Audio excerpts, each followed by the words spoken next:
हे दोस्तों, कैसे हैं आप? उम्मीद करता हूं आप अच्छे होंगे। मैं हूं विनोद राज। स्वागत है ट्रिकी हिंदी साहित्य चैनल में।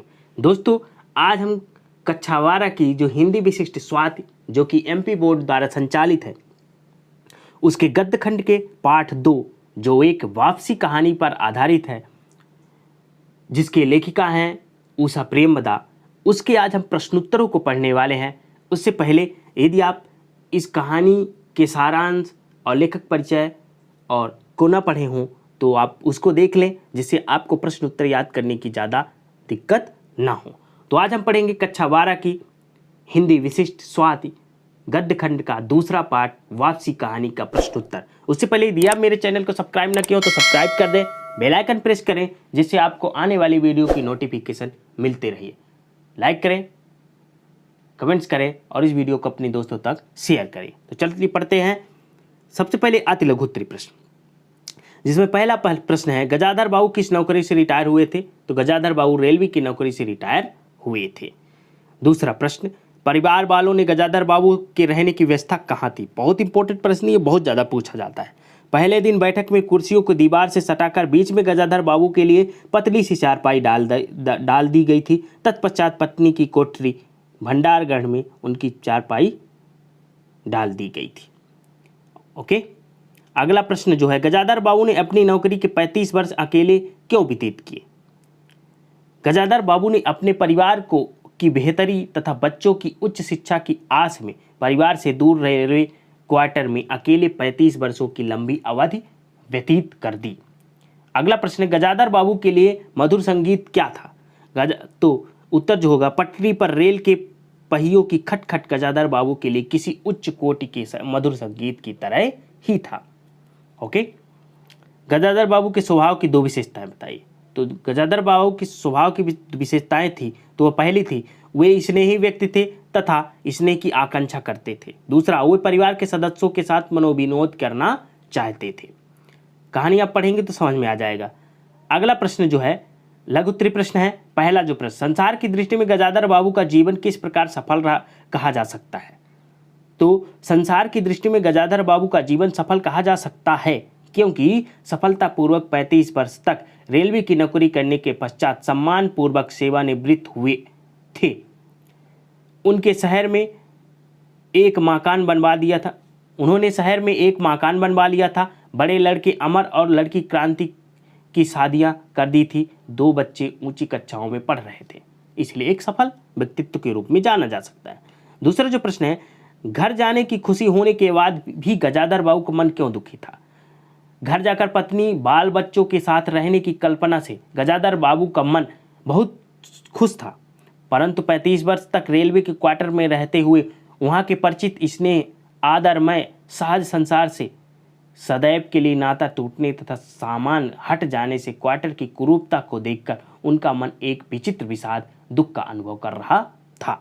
अगला प्रश्न जो है, अमर को अपने पिताजी से क्या शिकायत थी? अमर को अपने पिताजी से बहुत शिकायतें थी। उसका कहना था कि गजाधर बाबू हमेशा बैठक में ही पड़े रहते हैं, कोई आज आने जाने वाला हो तो उन्हें कहीं बिठाने की जगह नहीं। अमर को अब भी वह छोटा सा समझते हैं और मौके बेमौके टोक देते हैं। बहू को काम करना पड़ता है। अमर को हर चीज़ में पिताजी का हस्तक्षेप पसंद नहीं था। कहता था, बूढ़े आदमी हैं, चुपचाप पड़े रहें। चौथा प्रश्न जो है, बसंती गजाधर बाबू के किस कथन से रूठी हुई थी? कपड़े बदलकर शाम को जब बसंती पड़ोस में शीला के घर जा रही थी, तब गजाधर बाबू ने उनसे कड़े स्वर में कहा कि कोई ज़रूरत नहीं है, अंदर जाकर पढ़ो। इस कथन से बसंती रूठी हुई थी। अगला प्रश्न जो है, गजाधर बाबू ने भोजन बनाने की जिम्मेदारी किसे सौंपी और क्यों? गजाधर बाबू ने सुबह का खाना बनाने की जिम्मेदारी बहू को तथा शाम का खाना बनाने की जिम्मेदारी बसंती को सौंपी। उन्होंने अपनी पत्नी क्योंकि उनकी पत्नी बूढ़ी हो चली थी तथा उसके शरीर में अब वह शक्ति नहीं बची थी कि वह अकेले पूरे घर का काम कर सके। साथ ही गजाधर बाबू को लड़की का बाहर जाना पसंद नहीं था, इसलिए वह उसे कार्य में व्यस्त कर रखना चाहते थे। अब दीर्घ उत्तरीय प्रश्न देते हैं, थोड़ा बड़ा है। गजाधर बाबू का अस्तित्व उनके परिवार का हिस्सा क्यों नहीं बन पाया, स्पष्ट कीजिए। गजाधर बाबू निम्न मध्यवर्गीय समाज के नौकरी पेशा पात्र हैं। उन्होंने घर परिवार से दूर अकेले रहकर 35 वर्ष इस प्रतीक्षा में व्यतीत कर दिए कि सेवानिवृत्ति के पश्चात वह अपने परिवार के साथ रहेंगे और उसी आशा तथा सुखद कल्पना के साथ वह अपने घर को लौटते हैं। परिवार में आने पर उनका कोई गर्मजोशी से स्वागत नहीं होता, बल्कि उनको एक बंधन के रूप में माना जाने लगता है। वे घर को अपने अनुसार चलाना चाहते हैं, सबके मध्य बैठकर 35 वर्षों के एकांत जीवन को विस्तृत करना चाहते हैं, लेकिन सबके मध्य वह और भी एकाकी हो जाते हैं। पत्नी आचार दाल चीनी में व्यस्त है, बच्चे अपने अपने व्यक्तिगत आनंद में व्यक्त हैं। उनके रहने का स्थान भंडार घर की चारपाई है। पत्नी शिकायत करती है पर उसमें सहानुभूति नहीं होती। बड़ा बेटा उनके आने पर अपनी गृहस्थी अलग बसाने की मांग करने लगता है। उनकी अनुपस्थिति में उनका परिवार अपनी तरह से जीने का आदी हो जा चुका है। अब गजाधर बाबू का हस्तक्षेप उन सबको पसंद नहीं, यहाँ तक कि पुत्री भी पिता से सहमत नहीं। उस परिवार के लिए अब गजाधर बाबू केवल आर्थिक आधार पर हैं। इन सब घटनाओं के कारण ही गजाधर बाबू का अस्तित्व उनके परिवार का हिस्सा ना बन सका, जो आधुनिक युग का समाज को सटीक उपादान है। दूसरा जो प्रश्न है, वह जीवन अब उन्हें एक खोई निधि सा प्रतीत हुआ। इस कथन को पाठ के आधार पर समझाइए। परिवार से दूर रेलवे क्वार्टर में 35 वर्ष व्यतीत करने के बाद गजाधर बाबू घर लौटते हैं और तथा सोचते हैं कि अब परिवार के साथ रहकर वह सुखी व संतोषी जीवन बिताएंगे। पर उन्होंने पाया कि परिवार में उनका अस्तित्व मात्र धनोपार्जन तक ही सीमित है, तो उन्हें अपनी रेलवे की नौकरी के साथ बिताया समय याद आया। वह बड़ा सा खुला हुआ क्वार्टर, निश्चिंत जीवन, गाड़ियों के आने पर स्टेशन की चहल पहल, रेल के पहियों की खटखट आवाज़, सेठ रामजी मल के मिल के लोग, नौकरी का वह समय उन्हें खोई हुई निधि के समान लगा। दूसरी ओर जब वह नौकरी पर थे तो घर की सुखद कल्पनाएं थी। पत्नी का कोमल स्पर्श, उसकी मनमोहक मुस्कान, बच्चों के मनोविनोद आदि को पाने की कल्पनाएं उन्हें धनवान बना देती थी। घर लौटने पर उन्हें इन सब के स्थान पर उपेक्षा ही मिली। घर में उनके लिए कोई स्थान नहीं था, सब उनसे बचना चाहते थे। दोनों ही स्थितियों में उन्हें अपना जीवन किसी खोई हुई नींद के समान लगा। उन्हें लगा कि वह जिंदगी के द्वारा वो ठगे गए हैं।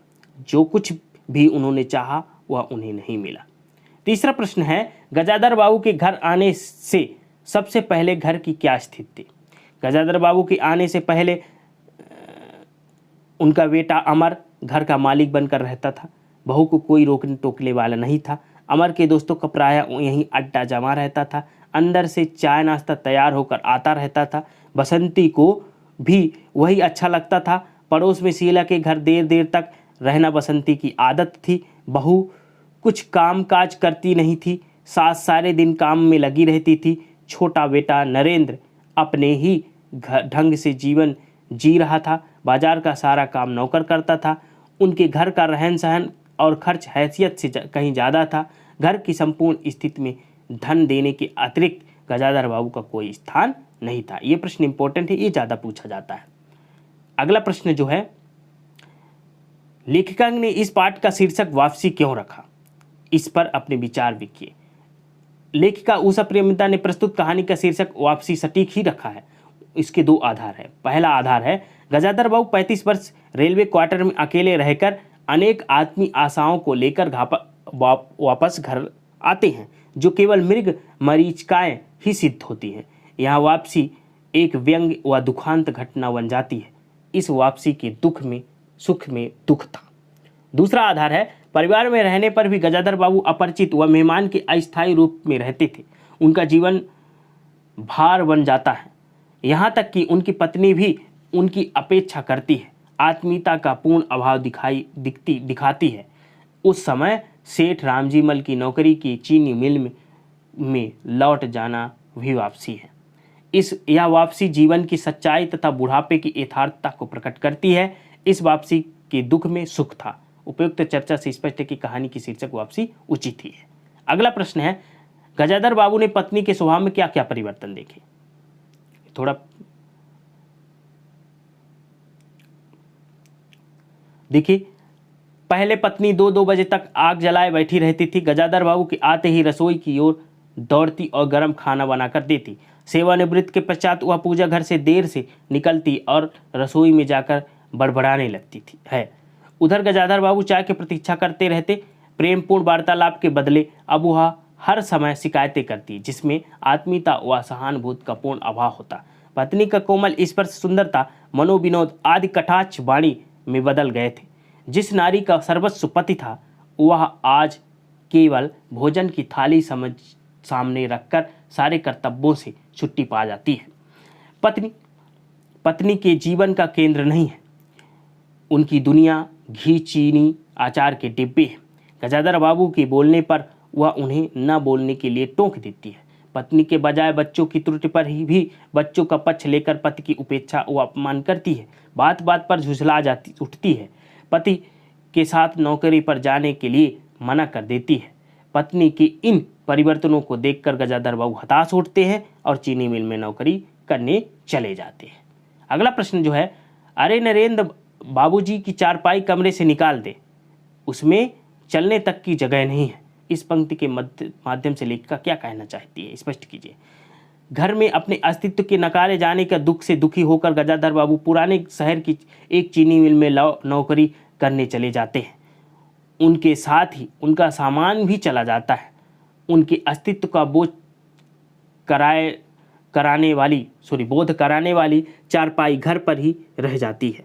उस चारपाई को देखकर उनकी पत्नी उसे भी हटाने का आदेश देती है, क्योंकि उनके अस्तित्व का अनुभव होने पर उन सबको घर में विघटन, क्लेश, अव्यवस्था, असम्मान की भावना पनपने लगती है। पत्नी पूर्ण रूपेण गृहस्थी को समर्पित हो जाती है। गृहस्थी के अतिरिक्त उसे कुछ अच्छा नहीं लगता। लेखिका के इन शब्दों द्वारा मनोविज्ञान के सूक्ष्म तंतुओं का ज्ञान होता है, परंतु ऐसी परिवर्तन की स्थिति को बिल्कुल स्वीकार नहीं करता, जिसके कारण उनकी व्यक्तिगत स्वतंत्रता में बाधा पड़ती है। गजाधर बाबू उस परिवार के लिए मात्र आर्थिक आधार है। परिवार के प्रति उनका कोई संवेदनात्मक रिश्ता नहीं है। अगला प्रश्न है, गजाधर बाबू दोबारा चीन मिल की नौकरी पर क्यों गए? गजाधर बाबू ने घर वापसी पर पहले ही दिन देखा कि जिस अकेलेपन को वो परिवार के साथ दूर करने की सोच कर आए थे, उसी परिवार ने उन्हें अकेला छोड़ दिया है। पत्नी भी पति को चाय नाश्ता न देकर अपनी शिकायतें करने लगती है। गजाधर बाबू बेटी को शाम के समय पड़ोस में जाने के लिए मना करते हैं और शाम का खाना बनाने की जिम्मेदारी देते हैं। बहू को सास के साथ काम करने में हाथ बटाने को कहते हैं। आय कम होने के कारण खर्चा कम करने के उद्देश्य से नौकर का हिसाब कर देते हैं। इन बातों से पत्नी, पुत्री, बहू, पुत्र नाराज हो जाते हैं। उन्हें यूं पिताजी की दखलंदाजी बिल्कुल पसंद नहीं आती। जिस घर को उन्होंने एक एक पैसा जोड़कर बनवाया, उसी घर में गजाधर बाबू के रहने के लिए जगह नहीं है। भंडार घर बने, पत्नी के कमरे में उनकी चारपाई डाल दी गई। पत्नी शिकायत करती है कि वह आत्मीयता से सुझाव नहीं मांगती। बच्चे पिता को हुंडी समझते हैं। बड़ा बेटा अलग होने की मांग करने लगता है। इन सब घटनाओं से गजाधर बाबू यह अनुभव करते हैं कि वह मात्र धनोपार्जन का साधन है। उस परिवार में उनका कोई अस्तित्व नहीं है तथा वह उस परिवार का अंग नहीं बन सकते। मुख्य रूप से पत्नी की उपेक्षा ने उन्हें चीनी मिल की नौकरी पर जाने को बाध्य कर दिया। अब अभ्यास देख लेते हैं, ठीक है ना। ये तो नीचे दिए गए उद्गद्यांश में उचित विराम चिन्ह, ये विराम चिन्ह हम आगे पढ़ा देंगे, तब फिर आपको बताएंगे। यहाँ पर देखिए, निम्नलिखित शब्दों में तत्सम तद्भव देशज विदेशी शब्द छांट कर लिखिए।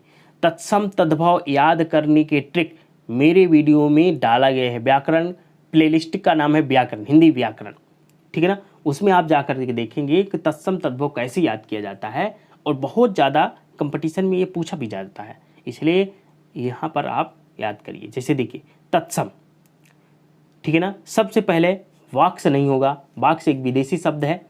तत्सम में आपका आ जाएगा, हम देखते हैं सबसे पहले तत्सम, विषाद, वर्ष, रात्रि, स्निग्ध, प्रकृत, आकांक्षी और उन्मुक्त। ये आपका क्या हो जाएगा, तत्सम।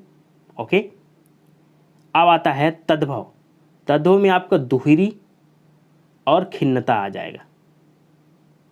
ओके, अब आता है देशज। देशज में आपका एक आता है ये धप और छोर, किनारा। विदेशी में आपका आ जाएगा वाक्स, पहला ही शब्द, और आखिरी जो आता है और टोन, ये आपका विदेशी शब्द है। तो इन सब की परिभाषाएं वगैरह आपको मेरे वीडियो में या मेरे चैनल में मिल जाएगा। दिए गए अगला प्रश्न है, दिए गए मुहावरों का वाक्यों में प्रयोग कीजिए। ऊँट के मुंह में जीरा, तो राजा 10-12 रोटियां खाता है, उसे 2 रोटियां देना तो ऊँट के मुंह में जीरा देने के समान है। इसमें आपको बहुत अपने आप में अपने अनुसार ही वाक्य बदल सकते हैं। मुंह लटकाना मतलब गुस्सा करना या नाराज होना। जिद्द पूरी ना होने पर सुरेश कमरे के कोने में मुंह लटका कर बैठ गया। मुंह बनाना, गुस्सा करना। बंदर हाथ आए आईने में खुद की शक्ल देखकर बार बार का मुंह बना रहा था। अगला है अपने मुंह मियाँ मिट्ठू बनना, अपनी बढ़ाई स्वयं करना। अपने मुंह मियाँ मिट्ठू बनने वाले व्यक्ति का सम्मान धीरे धीरे कम होता है। निम्नलिखित शरीर के निम्नलिखित अंगों पर बनने वाले कोई मुहावरे लिखिए। आँख, नाक, कान, हाथ, पैर। तो आँखों में धूल झोंकना, आँखों में खटकना, नाक में दम करना, नाक में नकेल कसना। बहुत सारे नाक पर तो बहुत सारे बने हैं। कान काटना, कान पर जूं तक न रेंगना। हाथ पैर फूलना, हाथ पर हाथ रख कर बैठना। पैर उखड़ जाना, पैर फैलाना। तो ये तो हो गया। वाक्यों में विपरीत अर्थ निकलकर पूरा वाक्य कीजिए। अगला प्रश्न है, निम्नलिखित वाक्यों के विपरीत अर्थ लिखकर वाक्य पूरा कीजिए। विश्व में जन्म और मरण अवश्य भावी है। इस संसार में मानव और दानव दोनों तरह के लोग हैं। रावण से राम की शत्रुता भी थी तो सुग्रीव से मित्रता, उसने रात और दिन एक कर दिए। तो दोस्तों ये रही वीडियो। उम्मीद करता हूँ आपको ये अच्छी लगी होगी। यदि वीडियो अच्छी लगी हो तो आप लाइक करें, कमेंट्स करें और इस वीडियो को शेयर करें। यदि आप चैनल पहली बार है, चैनल को सब्सक्राइब नहीं किया तो सब्सक्राइब जरूर कर दें, बेल आइकन प्रेस करें जिससे आपको आने वाली वीडियो की नोटिफिकेशन मिलते रहे। मिलते हैं नेक्स्ट वीडियो में, तब तक अपना ख्याल रखिए, स्वस्थ रहिए, धन्यवाद।